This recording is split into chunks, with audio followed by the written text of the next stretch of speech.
Hi, my name is Lisa. I'm one of the certified fitness instructors here at GOFitnessVirtual.com, and today we're going to take a closer look at how to perform a bent over dead row properly.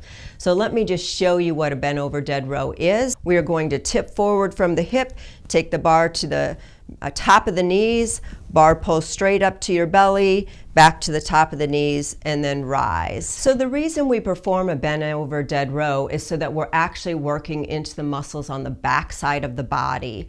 So typically our target muscle zone is going to be the latissimus dorsi, so the large diagonal muscles that run across your back, but we also work into the trapezius muscles, the rhomboids, the rear delt. We can actually even get into our glutes and hamstrings a bit by working a bent over dead row. So many times our participants will come forward without bending their knees, and that puts a lot of strain and stress into the lower back. So it's important that we start by bending the knees to about 15 to 20 degrees as you come forward into the bent over dead row. And then it is a bent over dead row. So you're going to want to tip forward from your hips to about 45 degrees so that your back is facing up to the ceiling and you're working against gravity.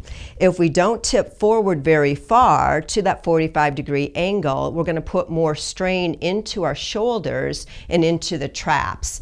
Now, when we do a bent over dead row, we will work into our shoulders and traps, but we also want to get into our lats. So it's important to bend over on that bent over dead row. Sometimes people will use their arms when performing a bent over dead row instead of the lats.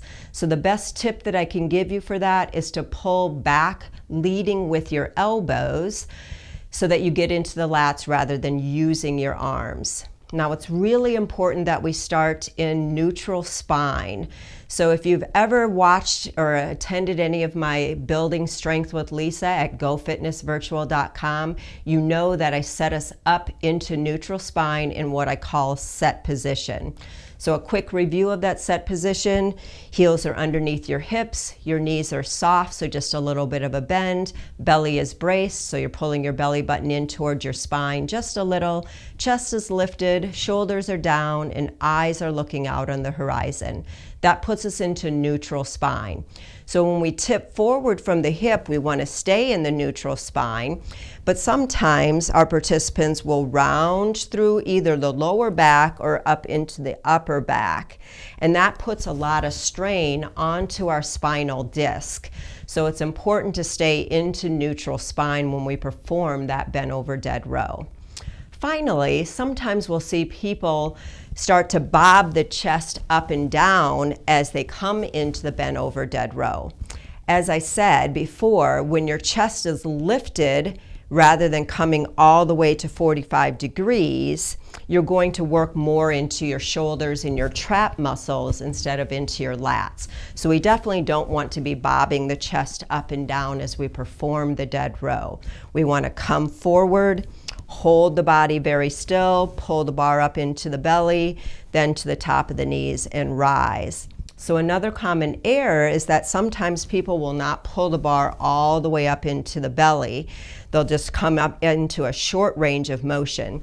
So you're not going to work your lats as effectively if you're just coming into a short range of motion instead of coming all the way up into the belly. So a bent over dead row, we're going to start in a nice neutral spine. We're going to tip forward from the hip, take the bar down to the top of the knees, bar pull straight up to the belly, elbows pull straight in close to your body, drop the bar down to the top of the knees, and then rise and finish in set or neutral spine. So to show you that from the profile position, we want to tip forward from the hip, bending the knees 15 to 20 degrees, taking the chest forward to about 45 degrees, bar pulls up high into the belly, lowers to the top of the knees, and then we stand back up into set or neutral spine. So those are some of the common errors that we see in performing a bent over dead row. I appreciate you coming in and tuning in today. If you like the information, be sure to like, subscribe, and ring the bell. Hope to see you next time.